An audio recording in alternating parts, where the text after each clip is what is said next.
Herkese merhaba. Bu videoda magnezyumu artırmak için hangi ürünü kullanıyorum? Kısaca bundan bahsetmek istedim ve nasıl hazırladığımı göstermek istedim. Benim magnezyumum yaklaşık 1200 seviyelerinde ilerliyordu. 1200, 1230, 1260 seviyelerinde. Ama yapmış olduğum ICP testi sonrasında 1170'lere kadar düştüğünü gördüm. Bunun da temel sebebi benim aslında tuzluluğumun benim ölçtüğüm seviyede değil de daha düşük seviyede olması kaynaklıydı.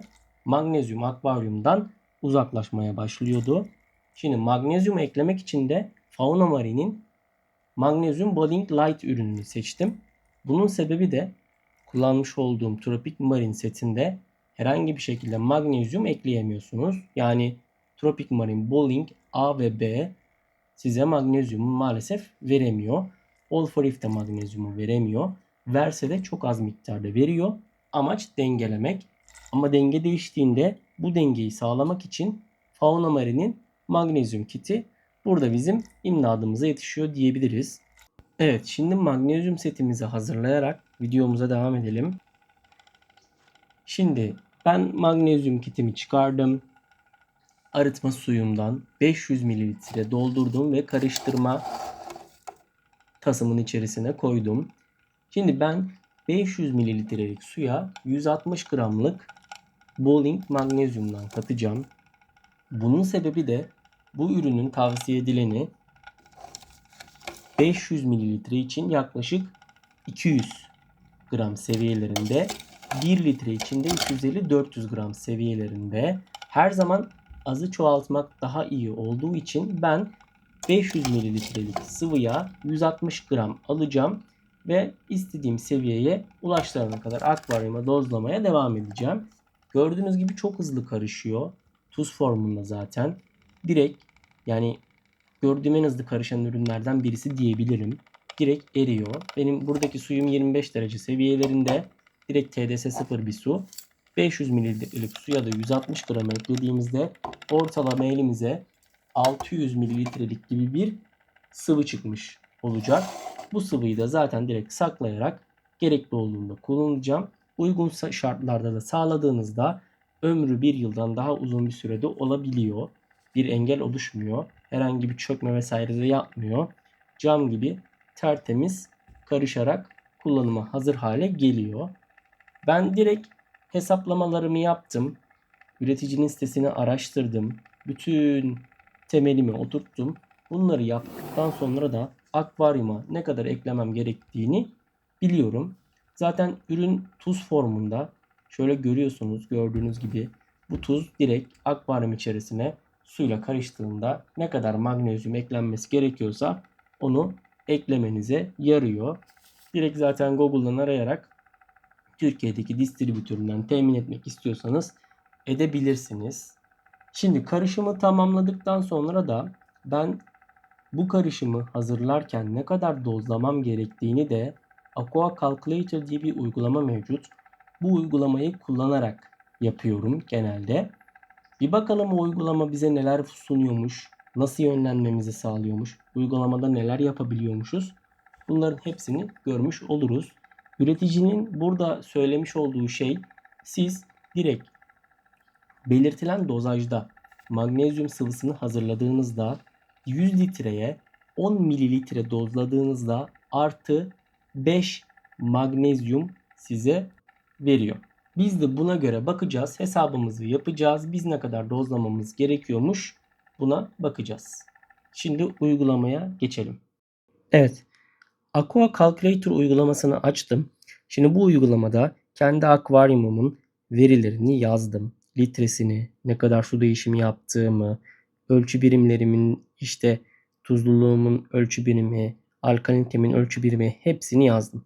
Şimdi bunu yazdıktan sonra uygulamanın bize sunduğu şey aslında çok kapsamlı. Burada örnek veriyorum, akvaryumunuzun tuzluluğunu mu ayarlamak istiyorsunuz?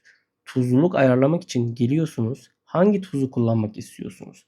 Farz misal Tropic Marine Pro Reef'i kullanıyorsunuz diyelim. Otomatikman şu an akvaryumunuzun tuzluluğu düşük olduğunu varsayalım. Tuzluluğunuz 1023 olduğunu düşünün. Bunu da 25 derecede ölçtüğünüzü varsayın ve bu tuzluluğu 1023'ten 1024'e çıkarmak istediğinizi programa yazdığınızda otomatikman bakın size altta 196 gramlık bir tuz eklemeniz gerektiğini zaten yazıyor. Siz nasıl ilerlersiniz? Yani bu program kesinlikle doğrudur tabii ki ama her zaman ortam şartları değişebiliyor. Siz 196 değil de 150 gram eklersiniz ya da 100 gram eklersiniz. Bakarsınız. Sonra bir 90 gram daha eklersiniz. Bu şekilde bakarak ilerleyebilirsiniz. Bu arada ben tuzluluklarımı buna göre ayarlıyorum. Örnek veriyorum 1023'ten 1024'e çıkartmak istedim ve 196 gram dedi ve gerçekten de 190 gramı eklediğimde tuzluluğum 1023'ten 1024 çıktı. Bunu hidrometre ile de teyit ettim. Şimdi tuzluluk ayarlayabiliyorsunuz. Diyelim ki bu örnek veriyorum tropik marin değil de farz misal fauna marin profesyonel sea salt diyelim. Bunu yapmak istediğinizi varsayalım. Gene 1023'ten 1024'e çıkarmak istediğinizi söylüyor. Bakın burada da 191 gram eklemeniz gerektiğini söylüyor.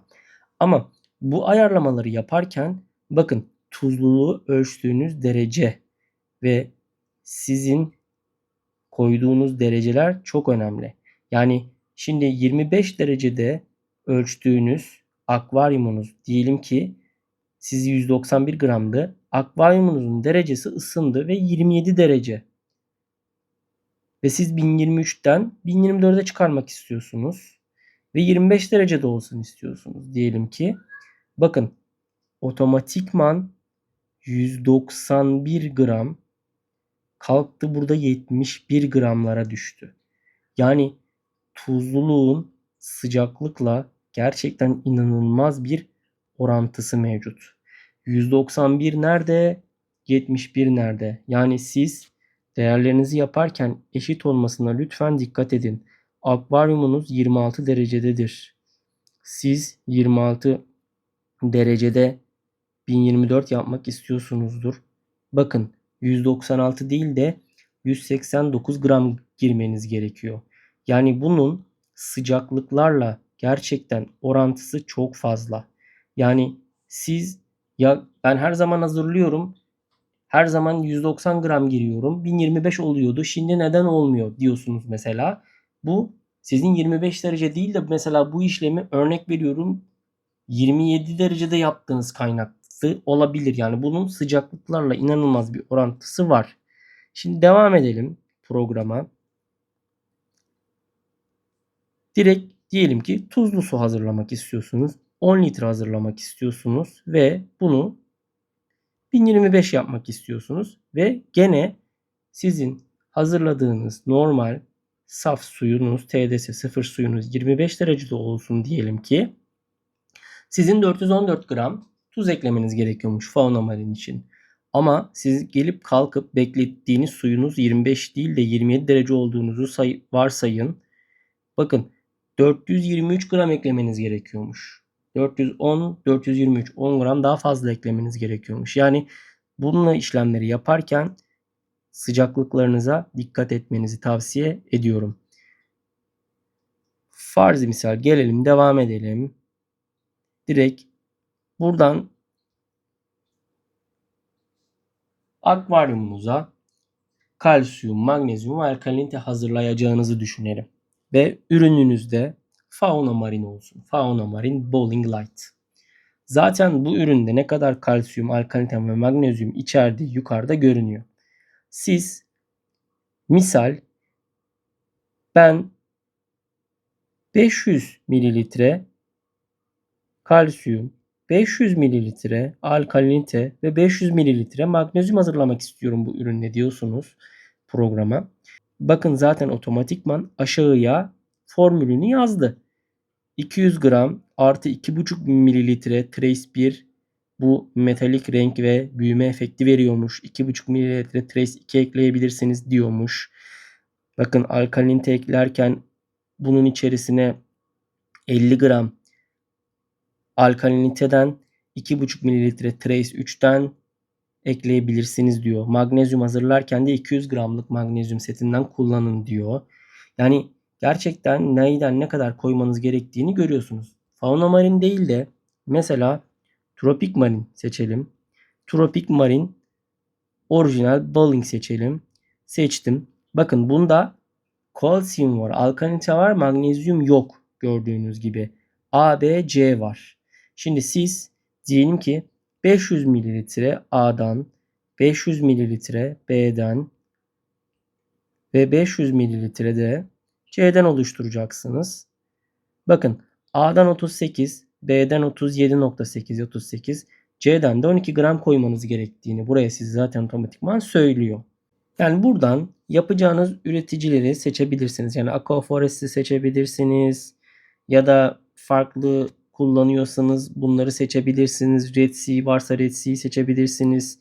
Yani Türkiye'de neler varsa bunları seçebilirsiniz.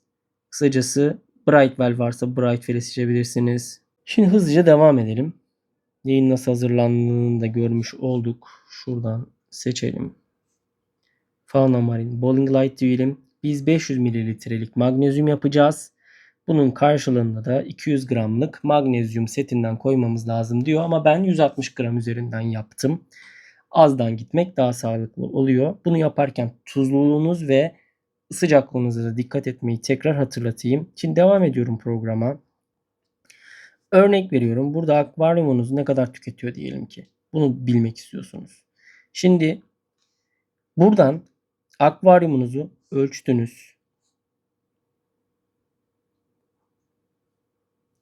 Dediniz ki benim 420'den 420 olan kalsiyumum 10 günde 400'e düştü diyorsunuz. Yani günlük 2.14 günlük 2.14 kalsiyum düşüyormuş. Alkalinitem 7.3'ten 6.9'a düştü. 10 günde diyorsunuz. Bu da 0.3 kH'lık bir düşüşmüş günlük. Magnezyumum da 1230'dan 1200'e düştü diyorsunuz. Örneğin 10 günde. Bu da 0.2 değerlik bir düşüşmüş. Şimdi bunları hesapladınız. Gördüğünüz gibi size buraya otomatikman yazdı. Günlük ne kadar tüketim olduğunuzu. Şimdi burada yapacağımız şey bizim magnezyumumuzu hesaplamak. Fauna Marine'de geldiniz. Diyelim ki kalsiyum, alkalinite ve magnezyumu. Kalsiyumu 410'dan 420'ye, alkaliniteyi 7'den 7.5'a, magnezyumu 1200'den 1230'a çıkarmak istediğinizi yazdığınızda size alta bakın kalsiyumdan 11.8 mililitre, alkaliniteden 13 mililitre, magnezyumdan 2 gün boyunca 38-39 mililitre dozlamanız gerektiğini yazıyor. Bunu slow yani yavaş, hızlı ve tamamen seçeneği olarak değiştirebilirsiniz. Hızlıyı seçtiğinizde ya da standartı seçtiğinizde günlük örnek veriyorum 77 mililitre dozlarsanız sizin magnezyumunuz 1200'den 1230'a çıkacak diyor. Yani gayet basit. Buradan Fauna Marine değil de Tropic Marine seçerseniz Tropic Marine diyelim mesela Bowling Component diyelim. Bakın sadece ve kalsiyum alkalinite karşınıza çıktı. Magnezyum bunun üründe olmadığı için seçemiyorsunuz. 410'dan 420'ye çıkarmak istediniz. 7'den 7.5'a çıkarmak istediniz. Aşağıda da size yazıyor. Bakın 410'dan 420'ye çıkarmak için bir seferde 65 mililitre dozlayın diyor. Alkaliniteyi de 7'den 7.5'a çıkarmak istiyorsanız bir seferde 23 mililitre dozlayın diyor. Siz bunları bir tık daha belirtilenden daha düşük yaparak ilerlediğinizde herhangi bir problem olmadan test ederek gözlemleyebilirsiniz. Seviyelerinizi aniden yükseltmeyin. Biz magnezyumu ekleyecektik ve ürünümüz Fauna Marine'di. Geldim seçtim. Kapattım alkalinite ve kalsiyumu. Magnezyumumu da 1200'den 1290'a çıkarmak istiyorum dedim programa ve bana 3 gün boyunca ne yapmam gerektiğini söylüyor. Ben standarttan slow'a yavaşa seçersem 5 gün boyunca günlük 46 milim dozlarsam ben otomatikman 5 gün sonra 1290'a ulaşırım diyor. Tabi burada tüketimler de önemli. Mevcuttan daha da fazla yapabilirsiniz. Bir de bu program mesela 500 mililitreye 200 gramlık hesap içindi. Ama ben 500'e 160 gram üzerinden karışımımı yaptım. Yani benim 46 değil de mesela 50 dozlamam gerekiyor günlük diye düşünebilirsiniz. Yani bir hesabı ve kitabı yaparken aslında çok zormuş diye düşünmenize gerek yok. Gerçekten uygun programlarla ve araştırmayla istediğiniz her şeyi çok hızlı bir şekilde yapabilirsiniz. Ve akvaryumunuzda da başarılı sonuçlar elde edebilirsiniz. Sadece size tavsiyem nasıl ilerlemek istediğinizi oturun sakince bir düşünün. Herhangi bir panik havasına girmenize de gerek yok. Benim 6'ya mı düştü alkalinitem? Tamam düşsün. Gelelim. Bakın 6'ya düştü diyelim ki. Ve hangi ürün var elinizde? Tropik Marin var. Boring'i seçtiniz. Alkalinitem 6. Ya ne yapacağım? Ben 7,5'a çıkartmak istiyorum. Tamam. Geldiniz Tropik Marin'i seçtiniz. Alkalinitenizi yazdınız. Hedefinizi yazdınız. Bir günlük tüketiminiz var. Bunu da göz ardı etmeyin. Şimdi 6'dan 7,5 yazdınız ve dediniz ki ben bunu yavaş yavaş yapmak istiyorum. Yani 2 günde slow'u seçerseniz 2 günde günlük 35 mililitre dozlarsanız yani 2 günde 70 mililitrelik dozlamayla sizin alkaliniteniz 6'dan zaten 7,5'a çıkacak. Siz bunu daha da yavaş yapabilirsiniz. 2 değil 3 gün yapabilirsiniz. 70'i 3'e bölerseniz ne kadar dozlamanız gerektiğini böyle hesaplarsınız. 25 mililitre eklerseniz 3 gün boyunca gibi gibi. Yani gerçekten yaparken ilk önce tüketiminizi hesap edin. 6 ya 7,5'tu. Dün 7,5'tu. 6'ya düşmüş. Yani 1,5'luk bir kayıp var. O zaman siz 6'dan 7,5'a çıkardığınızda bunu ne yapmanız gerekiyor? Günlük çıkarmanız gerekiyor diyelim ki kaybınızı minimum edin. Yani sürekli 6,5-7,5 arasında dalgalanma kendinize yaşatmayın. Hesabınızı yapın. Dozlamanız gereken miktarı yapın. Ondan sonra ilerleyin. 6'dan 7,5'a çıkarttınız mı? Kademeli mi düşecek bu? 6'dan 7,5'a çıkartmak için bir çırpıda değil de bunu gün içerisinde bölerek yükseltin. O zaten gün içerisinde tekrar kullana düşecek. Yani 7,5'tan 6'ya düşmesini beklemeyin. Bunu tam 7,5 seviyesine ulaştığınızda sonrasında tekrar bir dozajlama planı yapın. Otomatikman size ne kadar yani 7,5'tan 6'ya değil de 7,5'tan 7'ye düşecek. Siz tekrar dozlayacaksınız. Bu sefer tekrar 7,5'a çıkacak. O aralıkta seyredecek. Sizin bu verileri yakalamanız gerekiyor. Yani genel olarak neyi nasıl yaptığımı, hangi ürünü kullandığımı, magnezyumla nasıl ilerlediğimi burada aktarmak istedim. Hazır konusu açılmışken de bu programı da göstermek ve birazcık daha detaylandırmak istedim. Son kez tekrar anlatıyorum. Benim magnezyumumu Faunamarin ürünüyle sağladım. Geldim. Magnezyumumu seçtim. Benim hedefim 1200'den 1290'a çıkartmaktı. Standart bir şekilde arttırmak istedim ve günlük bana 77 mililitre dozlamam gerektiğini söyledi. Bakın lütfen üreticilerin karışımları hazırlarkenki formüllerine dikkat edin. Buna göre yapın. Fazlasını yapmamaya özen gösterin. Azını yaparak takip edebilirsiniz. Tuzluluğunuza ve sıcaklığınıza da dikkat etmenizi tavsiye ediyorum. Çünkü magnezyum gibi elementler bunlarla çok orantılı bir şekilde değişebiliyorlar. Bağlayıcı özellikleri var.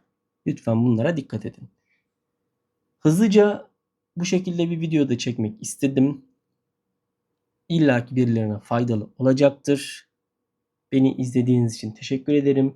Kendinize iyi bakın.